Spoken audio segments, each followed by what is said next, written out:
See my patience, I just came here to defend.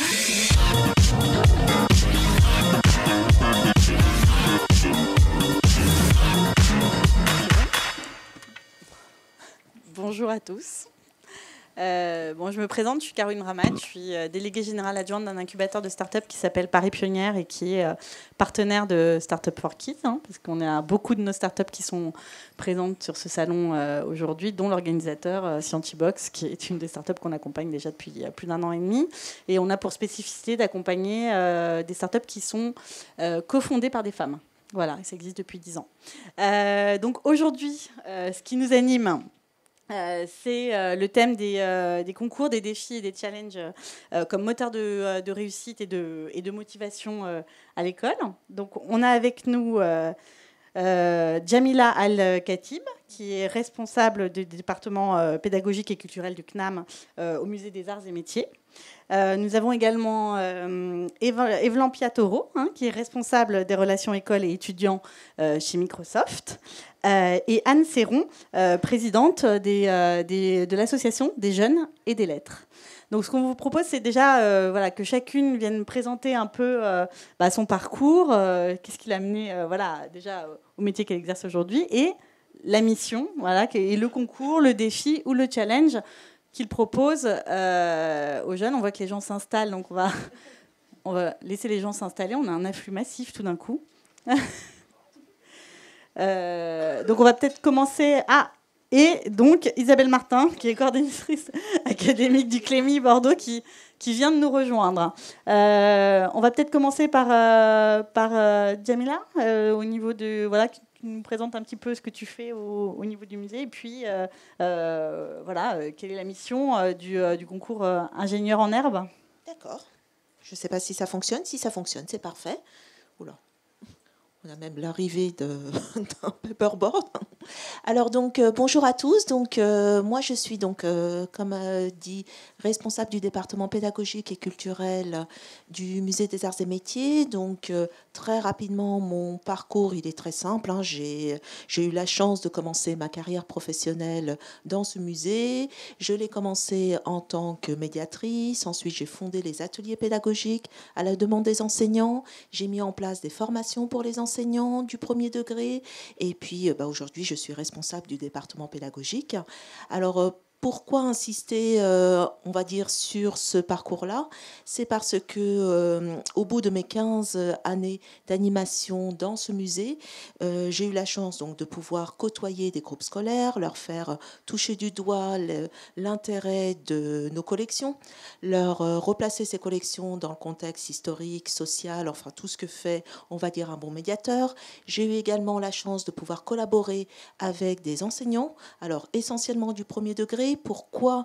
Essentiellement parce que, en fait, ce qui m'a vraiment intéressée, c'était de pouvoir travailler avec eux sur des projets pluridisciplinaires ou transdisciplinaires. Enfin bon, bref, des projets qui mènent tout aussi bien la technique, les sciences, qui font peur pour les enseignants du premier degré, et puis finalement leur faire comprendre que vous n'êtes pas obligé dans un projet scientifique de passer la moitié du temps sur ce projet-là, mais vous pouvez également le mélanger avec autre chose.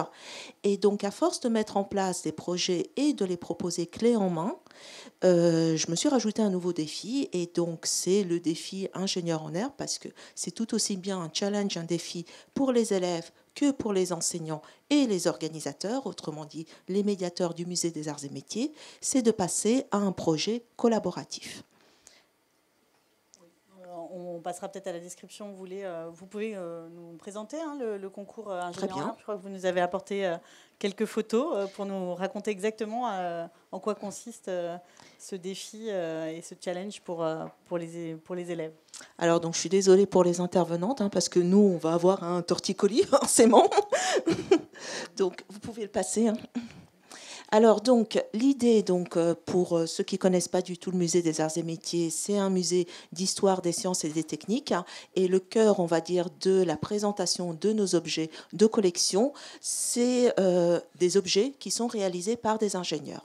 Alors c'est vrai que dans un premier temps, quand on a été démarcher les conseillers pédagogiques et on leur a dit voilà, on va vous proposer de travailler sur ce projet-là, donc vous pouvez voilà, donc afficher les 4 Donc, la première remarque qui nous a été dite par ces conseillères, c'est bah oui, enfin, l'idée est sympa, mais pourquoi découvrir le métier d'un ingénieur? Et puis finalement, le métier de l'ingénieur, c'est pas nécessairement pour nous.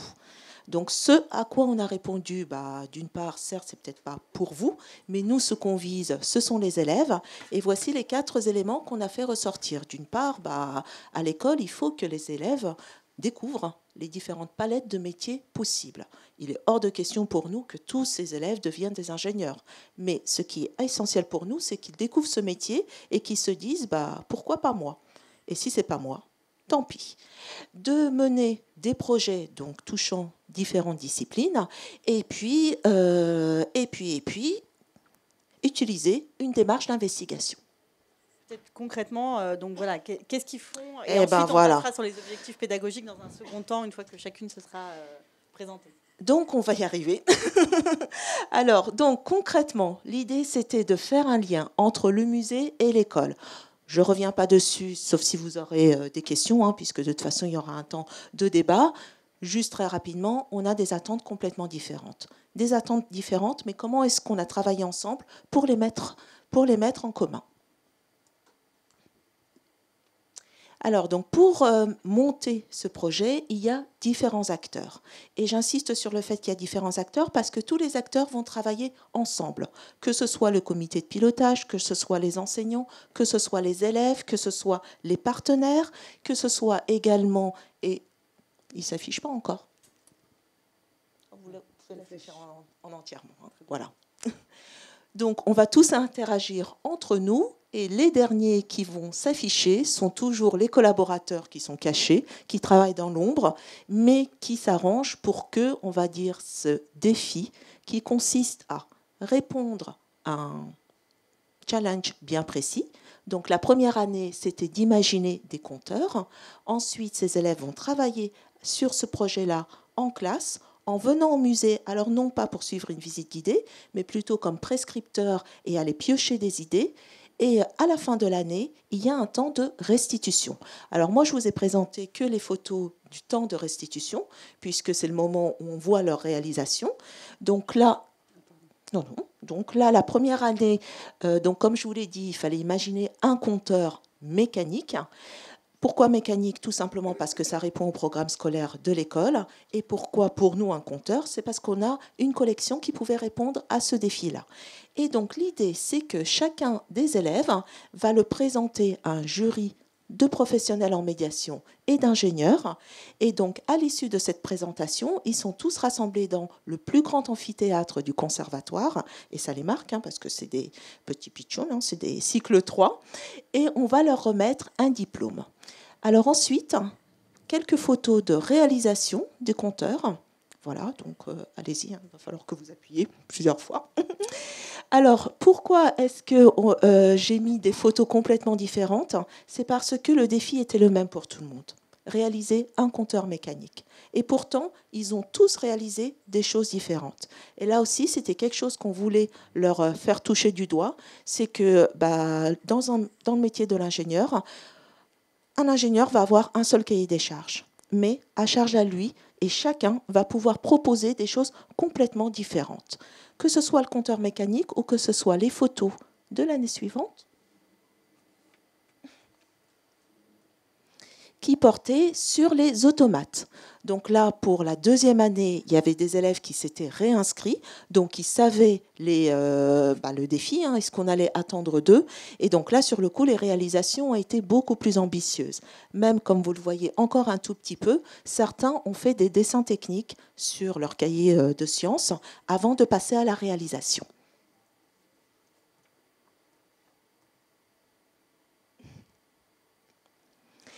Alors, comme on m'a demandé juste de faire un retour d'une seule classe, donc très rapidement, donc vous pouvez lire quelques remarques des élèves ou de l'enseignant, la manière dont dans cette classe ils se sont activés pour pouvoir réaliser donc Monsieur Crocodant, parce que je pense que c'est comme ça qu'il s'appelle, leur automate, et puis leur stress, le jour J.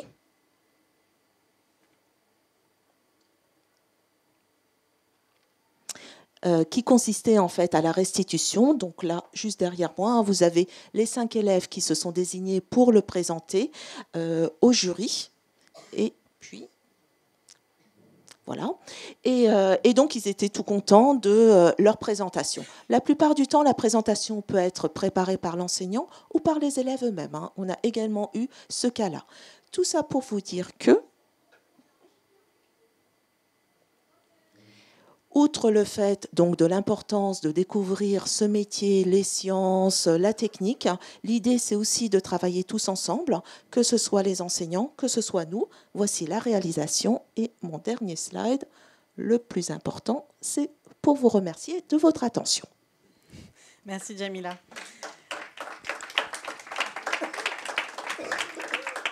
On va passer à vous, Evlampia Taureau. Vous êtes ingénieur informatique de formation. Vous avez passé déjà 16 ans chez Microsoft et aujourd'hui, donc, vous êtes responsable des relations écoles et étudiants chez Microsoft et vous organisez notamment 2 concours en France que vous allez nous présenter. Tout à fait. Alors, effectivement, quelques mots sur mon parcours. 16 années chez Microsoft, mais avec des métiers très, très variés. Pour partir de la technique qui mène à tout finalement, puisqu'aujourd'hui, je fais du marketing. Et dans ce cadre-là, mon travail aujourd'hui, c'est de faire connaître nos technologies de développement, mais pas que, aux étudiants et aux élèves à partir de 7 ans. Donc on a 2 cibles, les 7-14 ans, et puis après les élèves plus âgés. Donc dans ce cadre-là, on organise 2 concours, un concours mondial qui s'appelle l'Imagine Cup, et un concours qui est franco-français qui s'appelle l'Imagine Kids pour adresser nos plus jeunes.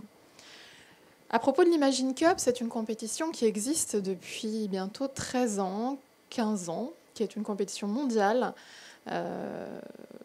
et qui est très ambitieuse. Et c'est ça qui est intéressant, c'est qu'on va demander à nos étudiants en école d'ingénieur ou en école qui ne sont pas forcément centrés sur la technique, puisqu'on a aussi des étudiants en école de commerce qui participent, d'utiliser les nouvelles technologies pour changer le monde, changer notre façon d'appréhender les nouvelles technologies ou d'appréhender le jeu ou de résoudre un problème de société politique, enfin un problème mondial. Donc on leur demande vraiment d'être ambitieux et d'avoir des projets ambitieux.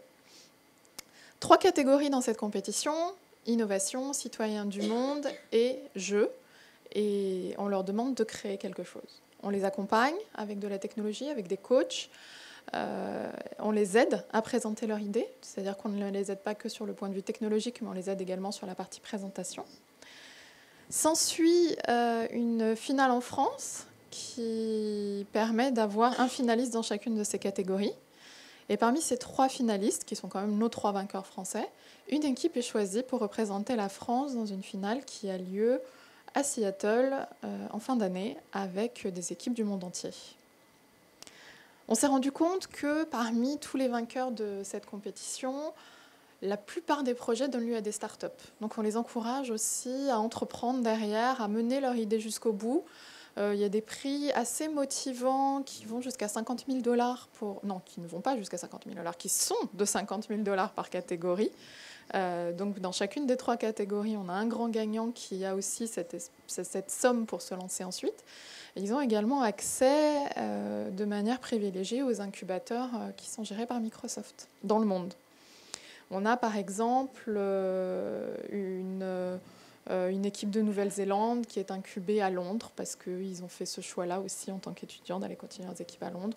On a une jeune fille portugaise qui a inventé une machine qui permet de détecter un groupe sanguin en quelques minutes. Elle a gagné l'Imagine Cup en 2014 et on l'a accompagnée faire le tour du monde pour présenter son prototype. Donc voilà, c'est quand même des projets ambitieux et c'est ce qu'on demande à nos étudiants. Soyez ambitieux, soyez créatifs, allez-y et on vous accompagne. Et pour les plus de 16 ans, donc il y en a qui dès le lycée participent, parce que vous avez parlé d'école d'ingénieurs et ça, mais vous en avez aussi dès le lycée. On en a dès le lycée, on a des geeks qui ne sont pas du tout en école d'ingénieur et qui y vont. Et de plus en plus aujourd'hui, il faut aussi être conscient que les nouvelles technologies ne sont pas réservées aux écoles d'ingénieurs ou à la technique. Également dans les écoles de communication, on a de la communication digitale. Et il faut sensibiliser les plus jeunes à tout ce qui est sécurité sur Internet. Et c'est là qu'est l'objectif du 2e concours, notre Imagine Kids, qui là s'adresse aux 7-14 ans. Et là, l'objectif est complètement différent. Ce n'est pas un concours, c'est un challenge. On ne veut pas les juger sur ce qu'ils ont fait. L'idée, c'est de leur mettre le pied à l'étrier. Il y a un mot qu'on a beaucoup de mal à traduire en français, qui est l'empowerment, leur donner le pouvoir sur la machine. C'est un peu ambitieux, encore une fois, pour nous, mais c'est ce qu'on veut vraiment, c'est leur mettre le pied à l'étrier pour apprendre à coder, pour savoir ce qu'il y a derrière, que ça leur fasse plus peur, parce qu'ils auront mis la main dedans. Et d'une certaine manière, tout le monde sera gagnant de ce concours à partir du moment où ils auront accompli toute une série de tâches, travailler en équipe, coder, et puis nous présenter ce qu'ils auront fait sous une certaine forme. Voilà. Merci beaucoup. On va passer à Anne Serron, donc, qui est professeure à la retraite et aujourd'hui présidente de l'Association des jeunes et des lettres, voilà, et qui va nous présenter ce qu'elle fait au quotidien avec ses 10 bénévoles. Voilà, donc mon parcours, alors très différent, puisque moi, j'ai été pratiquement 35 ans professeur de lettres, donc j'ai accumulé une expérience assez importante à la fois au collège et au lycée, en découvrant bien évidemment que des jeunes qui ont un vrai potentiel scolaire, mais qui n'ont pas l'environnement personnel qui les ouvre à la fois à la culture et à l'entreprise, ont beaucoup moins de chance que leurs pairs qui ont le même niveau scolaire, mais qui ont un environnement personnel qui les ouvre à tout ça. Voilà. Donc, comme je suis partie en retraite, j'ai eu la chance d'être tout à fait en forme et forte de cette expérience, j'ai donc créé, il y a 5 ans, enfin en 2010, l'association qui s'appelle Des jeunes et des lettres et dont la baseline est un tremplin pour l'avenir. Voilà.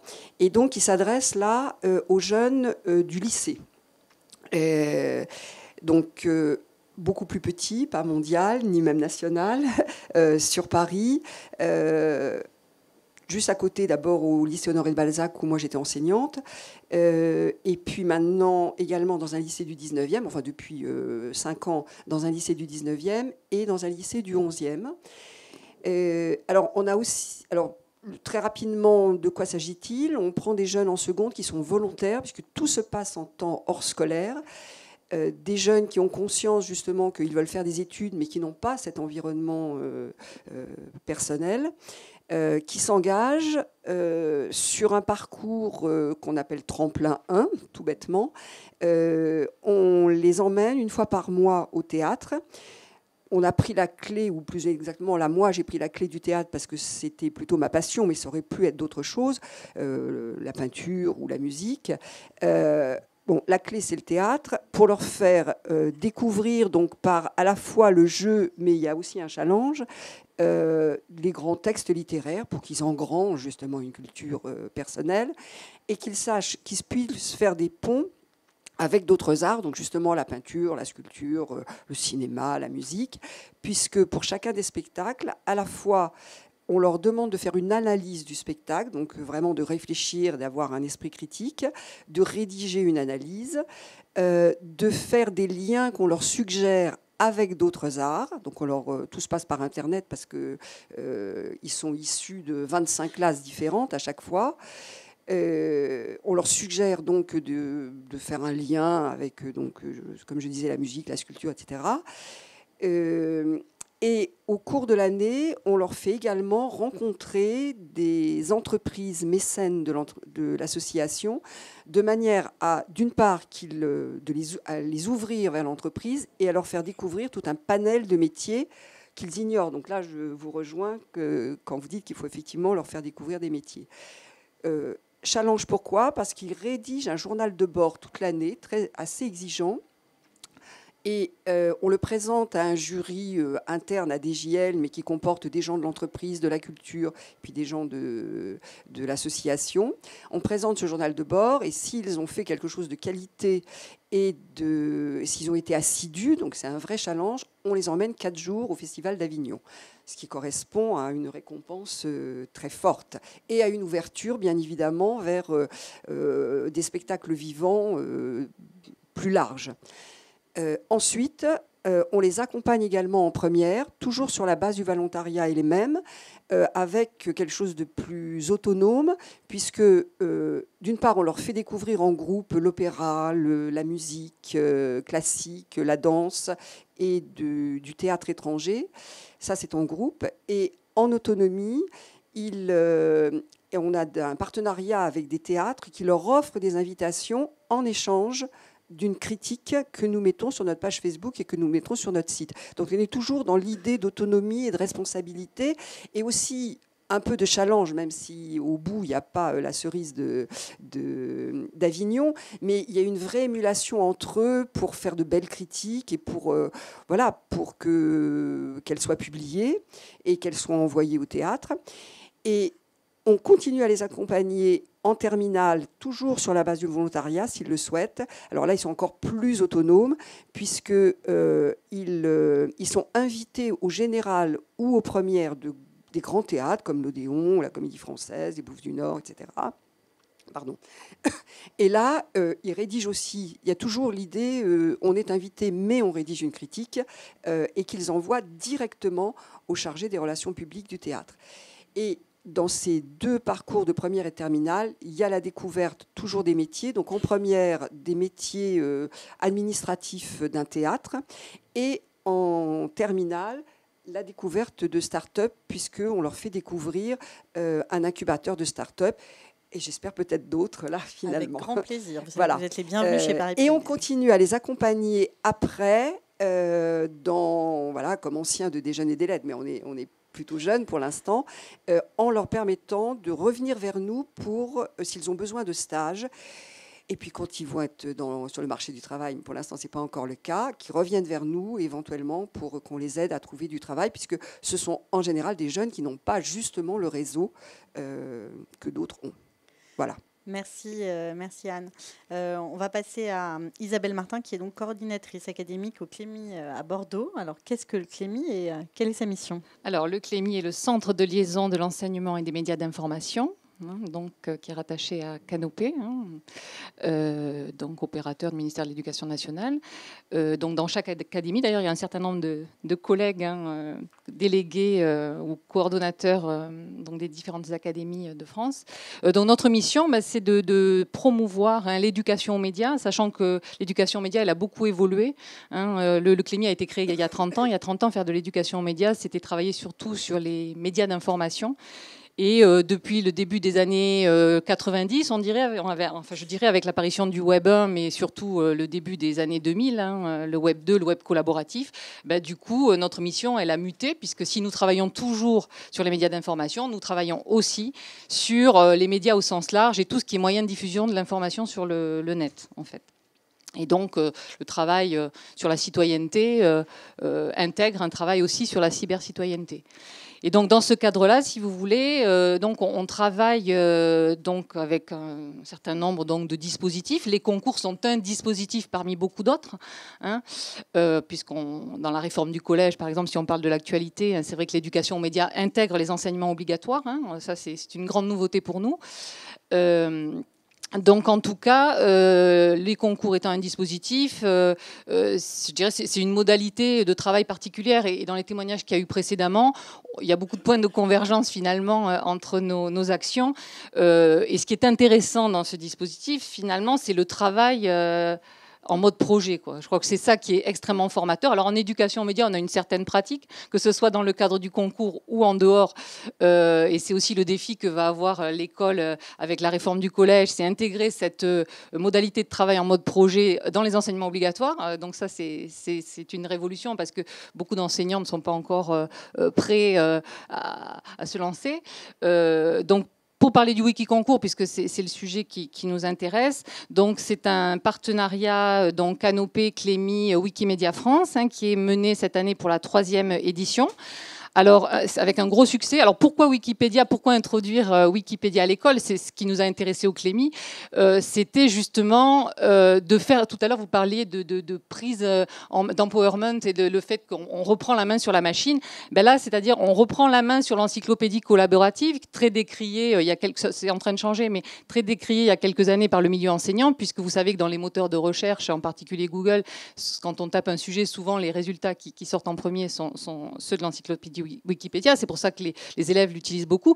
Mais en fait, on ne leur avait jamais expliqué comment fonctionnait cette encyclopédie, comment on pouvait collaborer, comment on pouvait apporter sa pierre à l'édifice avec des protocoles particuliers qui font que les contenus sont quand même contrôlés, avec une armée de Wikipédiens. D'ailleurs, les élèves sont confrontés à cette réalité-là, puisque quand eux-mêmes contribuent, parfois, d'ailleurs, on a travaillé là-dessus avec Wikimedia France pour faire en sorte que des élèves qui ont travaillé à la contribution d'un article ne voient pas leur article supprimé immédiatement, mais plutôt, l'idée, c'est qu'un Wikipédien vienne leur dire « Attention, là, vous n'avez pas cité la source suffisamment bien. » Voilà. Donc, l'objectif, c'est vraiment de comprendre comment ça se passe pour que, à l'issue de ce concours, finalement, s'ils sont amenés à citer, effectivement, dans le cadre de leur cours, de leur enseignement, Wikipédia comme source, voilà, qu'ils aient conscience, finalement, de ce qu'il y a derrière.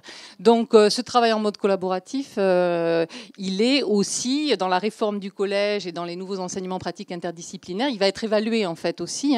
Donc, l'intérêt du concours, ça peut être aussi de développer ce type de compétences chez les élèves, parce que dans l'enseignement, on va dire, traditionnel, ils ne sont pas dans cette logique-là, de travailler en mode collaboratif. On va organiser le travail, on va répartir les compétences. C'est vrai que au niveau du savoir-être, de l'évaluation des savoir-être, peut-être que certains élèves vont se révéler et vont être valorisés, alors qu'ils sont en difficulté par ailleurs. Donc, à ce titre-là, moi, je crois que c'est ce qu'il y a de plus intéressant, peut-être dans la mise en œuvre du concours, même si après, effectivement, le fait de participer à une opération nationale, de participer à une opération qui est en partenariat quand même avec une encyclopédie qui est connue à l'international. Donc, évidemment, ça donne une visibilité au travail qui est mené, qui va motiver les élèves. Mais au final, pour le pédagogue ou l'éducateur qu'on peut être, ce qui est intéressant, c'est la modalité en fait de travail avec les jeunes. Alors justement, si on parle un peu des thématiques un peu transversales qui vous rattachent, justement, on a vu le travail collaboratif. Je voulais, moi, savoir comment ça s'articule vraiment avec les enseignants. Vous voyez, c'est effectivement un enjeu majeur puisque le travail collaboratif est un des grands enjeux de la réforme qui fait beaucoup débat en ce moment. Comment ça s'articule exactement? J'ai l'impression qu'il y a beaucoup de choses qui sont quand même extrascolaires, même si c'est en lien avec les professeurs. Ça ne se passe pas dans le cadre de l'école, on les emmène à côté. Exactement comment ça, concrètement, j'imagine qu'il y a pas mal d'enseignants dans l'assistance. Donc, je vais bien témoigner parce que nous, ça se passe pleinement dans le cadre du cours, en fait. Parce que les enseignants qui sont inscrits, je vais vous donner quelques chiffres. Donc, cette année, d'ailleurs, c'est vraiment massif, les inscriptions.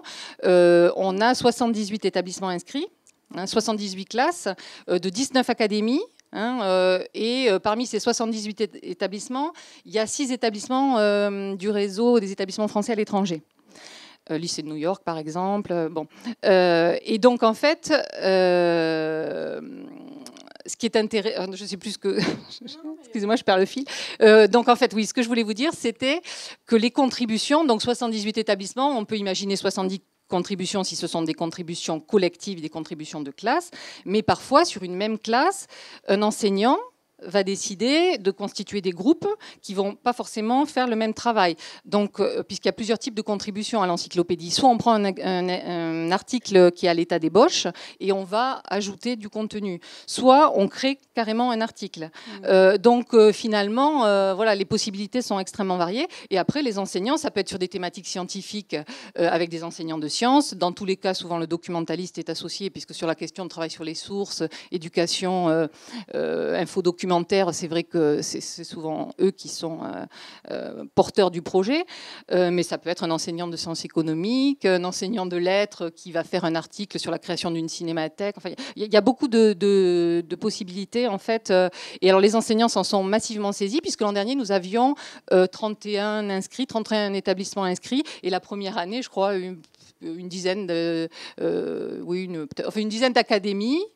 Oui, 6 académies, Carole. Donc voilà, donc c'est vraiment massif cette année, c'est assez intéressant. Mais je crois que c'est aussi en lien avec, il y a une certaine évolution aussi des mentalités, puisqu'avec l'entrée de l'école dans l'ère du numérique, c'est vrai que on est passé, je dirais, d'une démarche qui était extrêmement frileuse et sécuritaire à une démarche où on veut vraiment éduquer quand même maintenant à ce qu'est le web aujourd'hui et à faire acquérir aux élèves les fondamentaux de la culture numérique. Alors pour rebondir là-dessus, justement, Eve Lampia, comment ça se passe le code, c'est un enjeu majeur. On a eu tous les débats sur la grande école du numérique.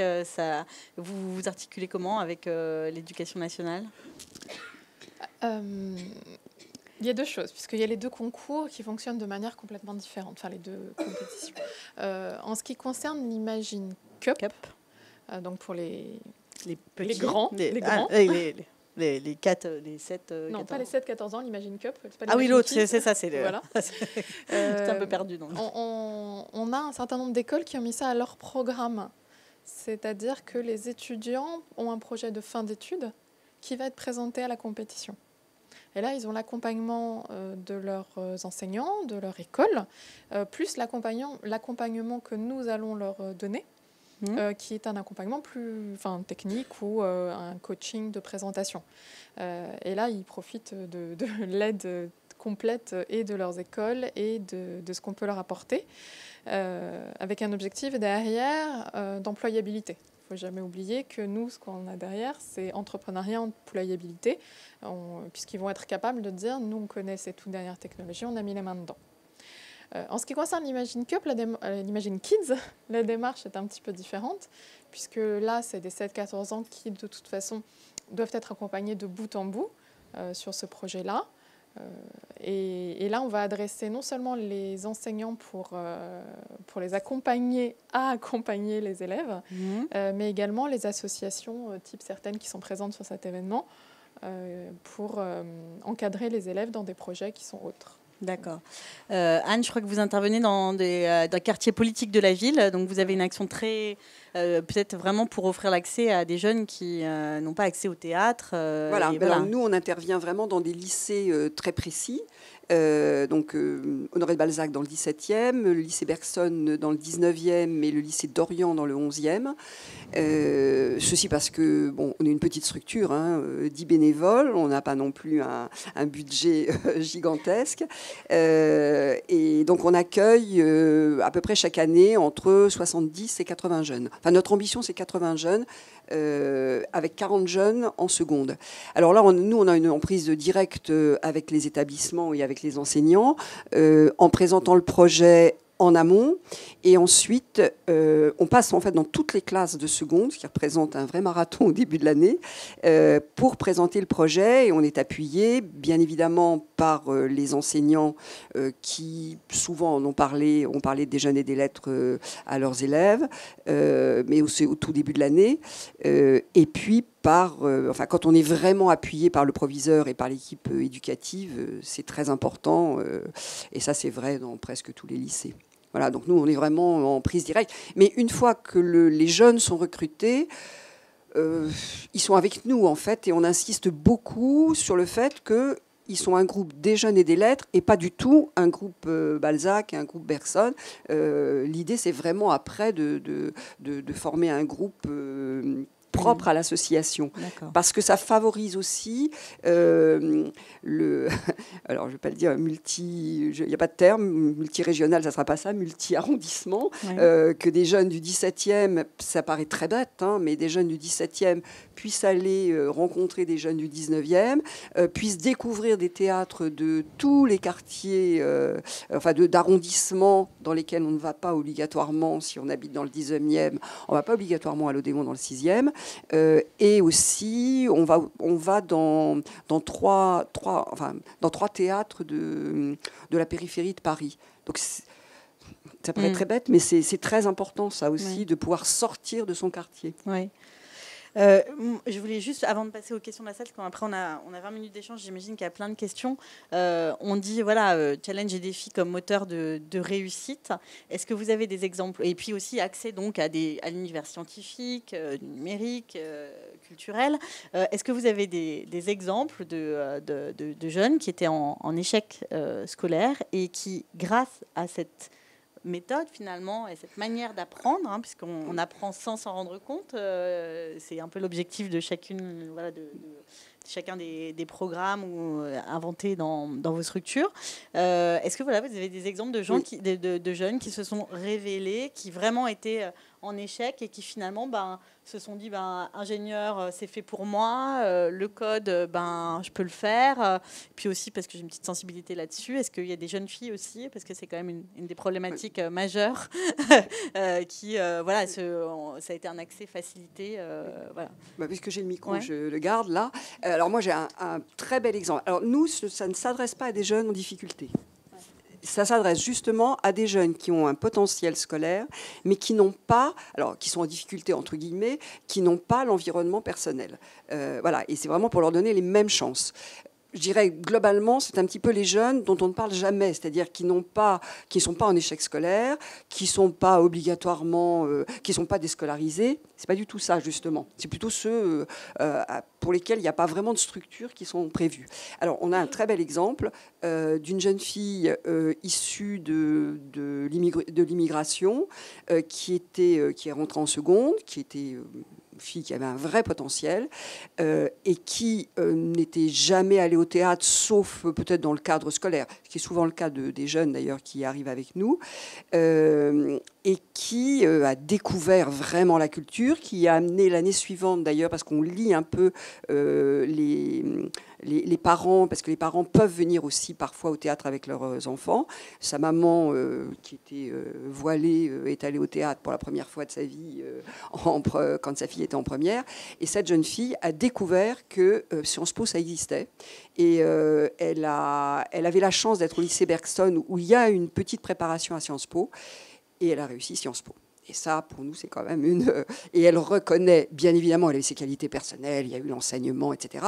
Mais elle dit bien que sans déjeuner des lettres, elle n'aurait pas eu la culture, ni l'esprit critique, ni la qualité rédactionnelle pour réussir Sciences Po. Alors, elle n'est pas la seule, mais c'est quand même notre très belle réussite. Oui, donc moi je peux compléter peut-être par un ou deux exemples. Donc ce qui est intéressant avec les élèves en difficulté, en fait, je parlais du fait de travailler en mode projet sur une production commune, c'est que en fait, en fonction des phases du projet, la position de leader, elle va changer. Ça ne sera pas forcément le même élève. Je prends un exemple sur le Wiki concours, par exemple. On peut imaginer que certains élèves, parce qu'il y a pas mal, quand même, c'est essentiellement basé sur de la rédaction écrite, à partir de sources. Donc c'est parfois pour les élèves qui ont des difficultés concernant la maîtrise des langages, c'est parfois difficile. Mais on peut imaginer proposer à certains élèves qui ont quelques difficultés d'être sur la fonction d'illustrateur en même temps, c'est-à-dire proposer peut-être des photos qui vont être en lien avec le thème de l'article, et puis ces photos-là, les héberger sur l'encyclopédie, travailler sur les licences Creative Commons, par exemple, etc. Donc, il va développer d'autres compétences. Et on a aussi un autre concours qui s'appelle Arte Reportage, où là, en fait, de la même façon, certains élèves en difficulté dans la maîtrise de la langue vont tout d'un coup se révéler parce qu'ils sont très pointus sur la technique du montage vidéo.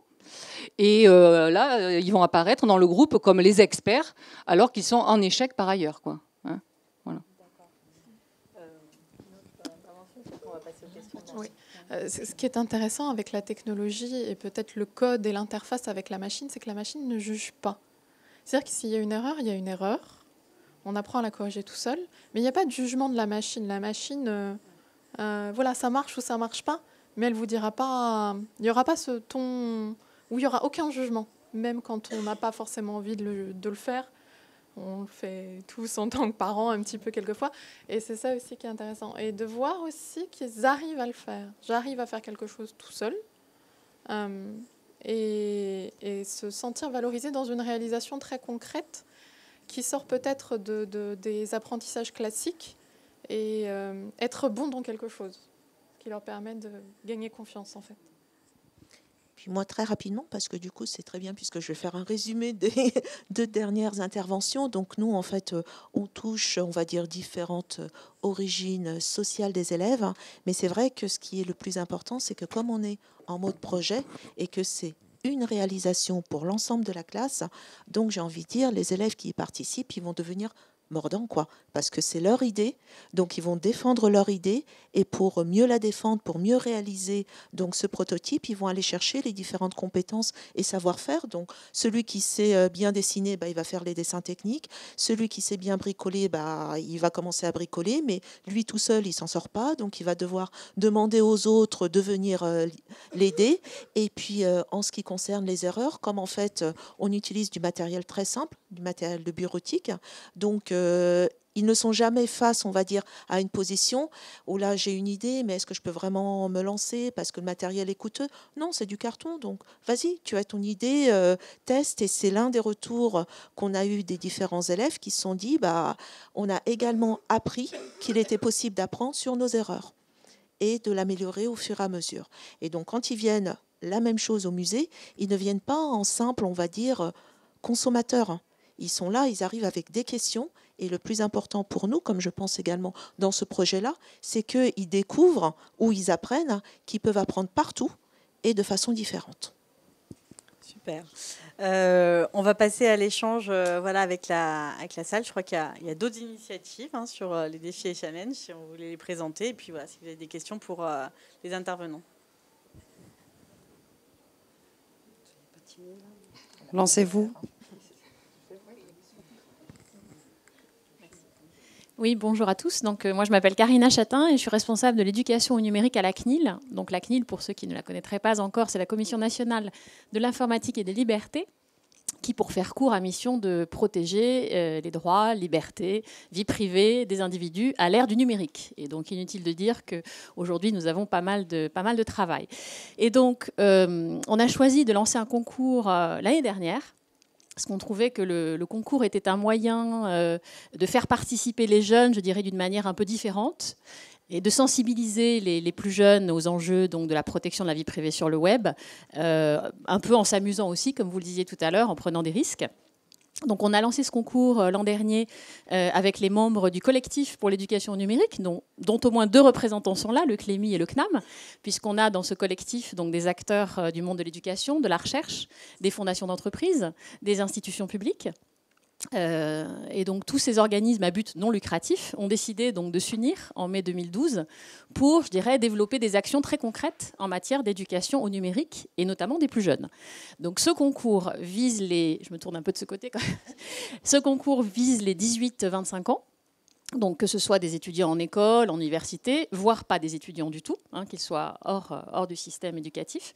Et donc l'objectif, c'est de les faire travailler sur des projets, donc des prototypes, qui vise à sensibiliser les plus jeunes. Donc on travaille cette année sur la cible des 6-14, donc 6-10, 10-14, aux enjeux donc, de la vie privée sur le web. Donc ce concours s'appelle les Trophées et du CNUM. Nous avons cette année la chance d'avoir des partenaires médias comme Skyrock qui diffusent donc là tous les soirs un spot qu'on a fait ensemble pour sensibiliser donc tous les publics et notamment les jeunes et les faire participer donc à ce concours, donc tous les soirs jusqu'au 15 février. On travaille aussi avec France 4 et France TV Éducation, qui est la plateforme que vous connaissez tous pour les profs, les parents et les jeunes. Et puis on a 2 ministères qui nous ont suivis aussi, c'est l'Éducation nationale, bien sûr, avec lesquels on travaille de près, et la jeunesse et les sports. Donc on a effectivement cette année, plus que l'année dernière encore, une dynamique assez forte, puisqu'on a des partenaires, je dirais, encore plus impliqués et des partenaires de poids. Donc les jeunes ont jusqu'au 15 février pour nous proposer des prototypes. Et puisqu'en 4 mois, le concours a été lancé le 12 octobre et c'est difficile de leur demander des projets complètement aboutis. Et donc l'idée ensuite, c'est de faire vivre ces projets. C'est-à-dire qu'on ne s'arrête pas, je dirais, à la remise des trophées qui prennent une forme très concrète puisque les lauréats vont se partager 10 000 € quand même. Alors c'est moins que les 10 000 ou 50 000 $, je ne sais plus. Mais toute proportion gardée, pour nous, c'est quand même pas mal. Et donc ces 10 000 € sont financés par la fondation AXA Prévention, qui fait partie du collectif et du CNUM.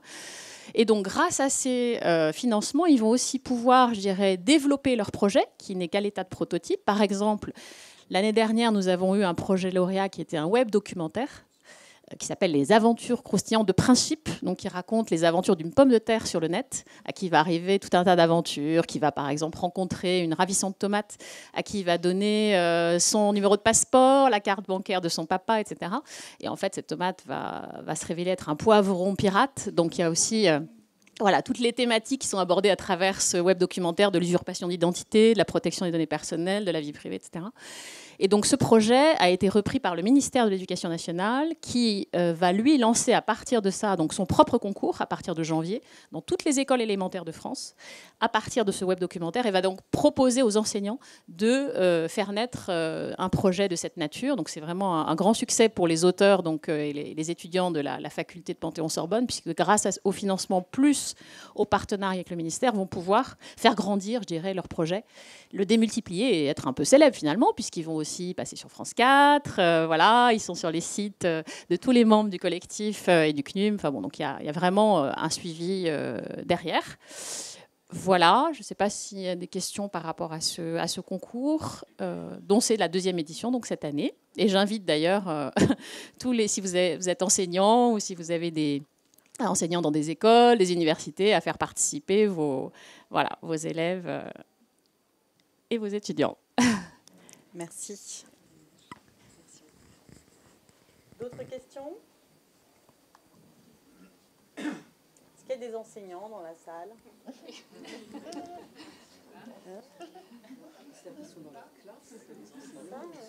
Ah mais normalement il y en avait qui devaient venir avec des élèves.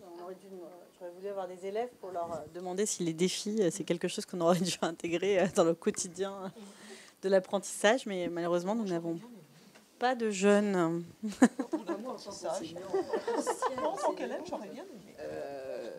Non, mais c'est...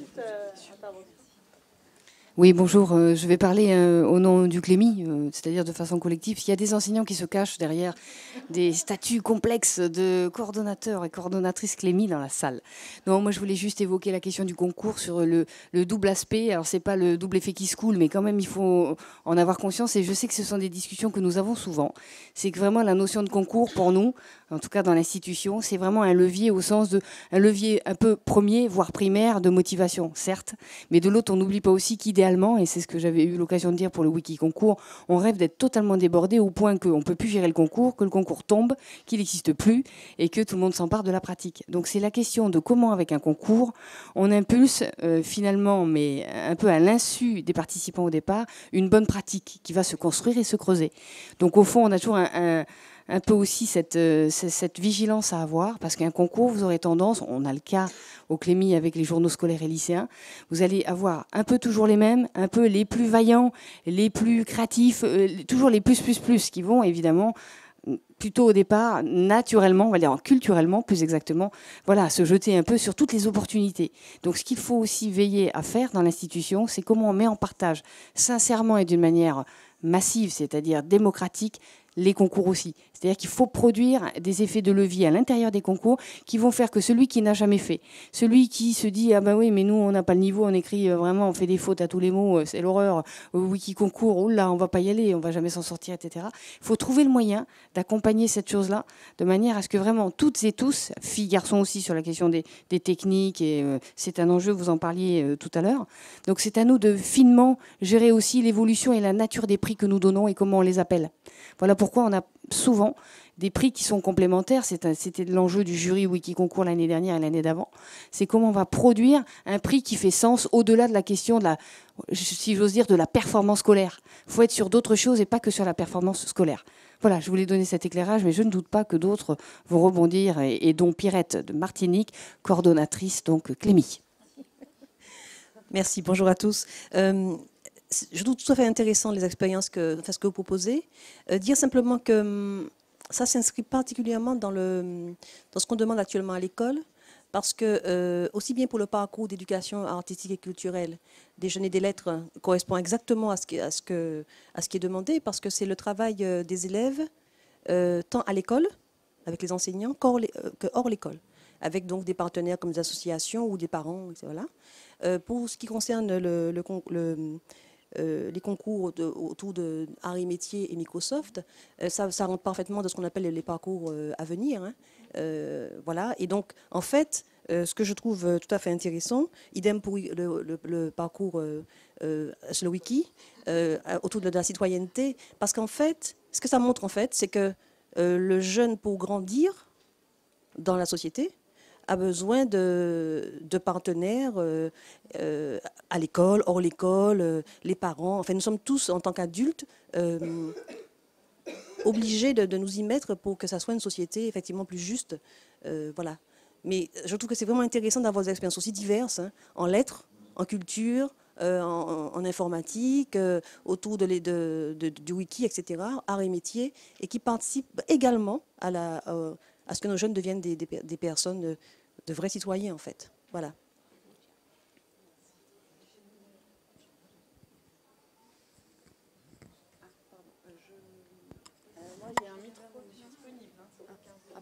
D'accord.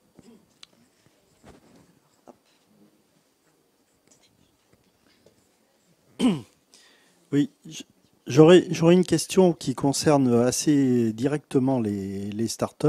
Je sais pas, je m'adresse à la représentante de Microsoft. Je ne sais pas si vous pouvez, dans l'actualité, me répondre. J'ai vu que votre président vient de rencontrer ou rencontre actuellement le président de la République.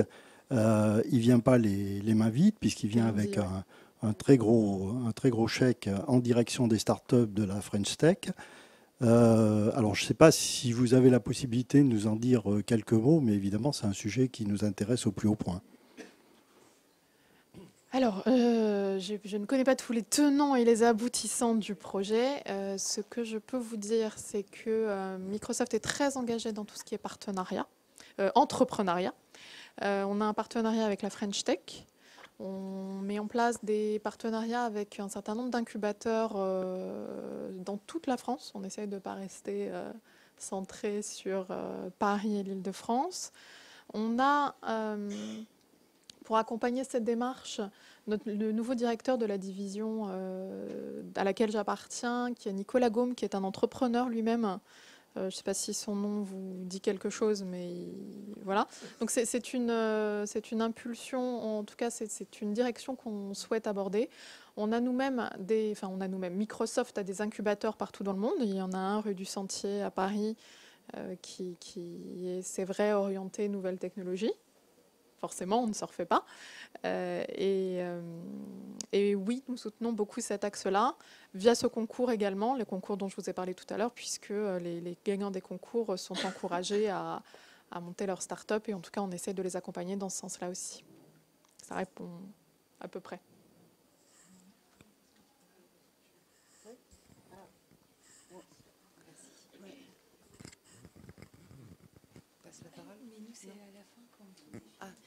D'accord.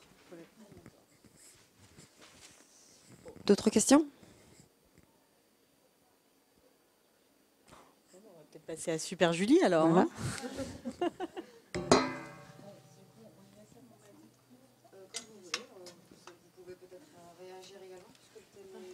Oui. Julie, Super Julie, vous allez nous raconter tout ce que vous savez. Ouais.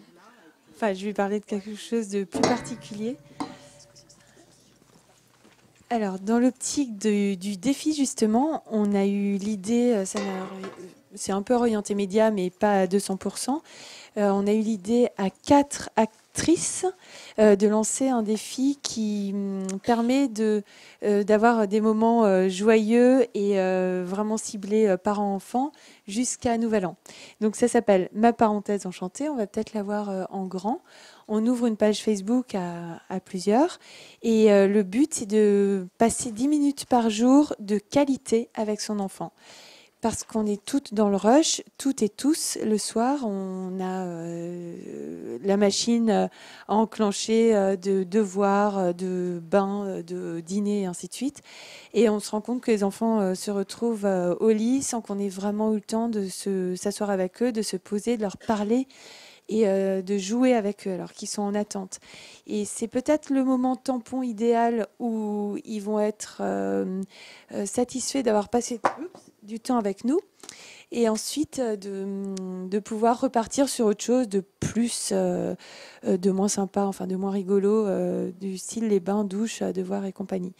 Donc ça consiste en petites choses très sympas qui ne nécessitent pas de matériel, pas de, si ce n'est ce qu'on a dans une cuisine, quelque chose de standard, ou alors c'est autour de la parole, de l'observation, des médias, Aussi de petits jeux. La première chose qu'on a mise en ligne en tant qu'exemple, c'est un portrait chinois où on demande à chacun, on fait un petit tour de table, et si tu étais un légume, que serais-tu? Si tu étais un animal, et ainsi de suite.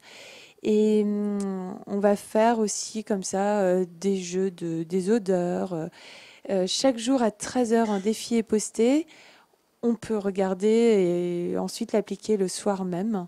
Voilà, pour un partage un peu plus sympa jusqu'à Nouvel An. Donc ça démarre aujourd'hui. Et donc les acteurs de tout ça, donc moi-même, Super Julie, je fais de la recommandation d'appli pour enfants et je suis instite depuis 12 ans. Ensuite... Alors, il y a Jennifer de Brain Pop qui est juste à côté et qui s'occupe de toute une classe, donc qui va peut-être passer, se présenter. Moi, je suis responsable digitale de Bubble. Donc, je ne sais pas si vous connaissez certainement Bubble Mag, qui, depuis 8 ans, accompagne les parents avec cette volonté de désamorcer éventuellement les crises en famille avec un contenu joyeux, festif et un peu différent. En 2015, on a lancé un site internet, une application, et on s'adresse à plus de 400 000 parents aujourd'hui. Voilà, cette initiative de la parenthèse enchantée, pour nous, c'était quelque chose d'assez évident et qu'on porte dans notre ADN. On est très attaché à ça. Et déjà, sur le site internet en fait, de Bubble, on a un concept qui s'appelle 10 minutes de kiff par jour. Et il s'agit de petits jeux tout simples. On n'a besoin de rien, juste de prendre 10 minutes par jour avec son enfant, parce qu'on est persuadé que 10 minutes accordées rien que pour l'enfant, désamorce déjà des situations qui peuvent être compliquées. Donc voilà, on s'est associé à la parenthèse enchantée. Vous retrouverez des jeux 10 minutes de kiff par jour sur ce calendrier un peu différent pour bien terminer l'année en espérant qu'on la commence au mieux. Et la 4e personne, c'est Charlotte Ducharme qui fait Cool Parents Make Happy Kids. Le nom du site est un peu long, mais ses conseils sont de grande qualité. Et en fait, elle parle de situations du quotidien en se demandant comment y répondre au mieux, des situations qui peuvent induire du stress, de l'énervement et qui peuvent un petit peu éloigner parents et enfants parce que pas sur la même longueur d'onde. Et elle les traite de manière très intéressante. Enfin, moi, c'est un peu une fée qui me sauve du quotidien avec ma cadette de 3 ans qui se roule par terre. Enfin, ces conseils sont très avisés. Donc voilà, toutes les 4, on a des profils très différents. Brain Pop, c'est une fille qui s'occupe d'applications pédagogiques pour enfants. Et avec tout ça réuni, on s'est dit que ça pouvait faire un bon mix pour proposer des activités diverses et variées. C'est juste une page Facebook, c'est totalement gratuit. Un défi, un événement, disons. Ouais. Tous les jours à 13 h, un nouveau défi. C'est finalement un défi pour les parents de passer 10 minutes de temps pleinement avec ses enfants. Ouais. Donc c'est ma parenthèse enchantée et c'est accessible depuis les différentes pages aussi bien de Bubble, de Brain Pop, Super Julie et Cool Parents Make Happy Kids.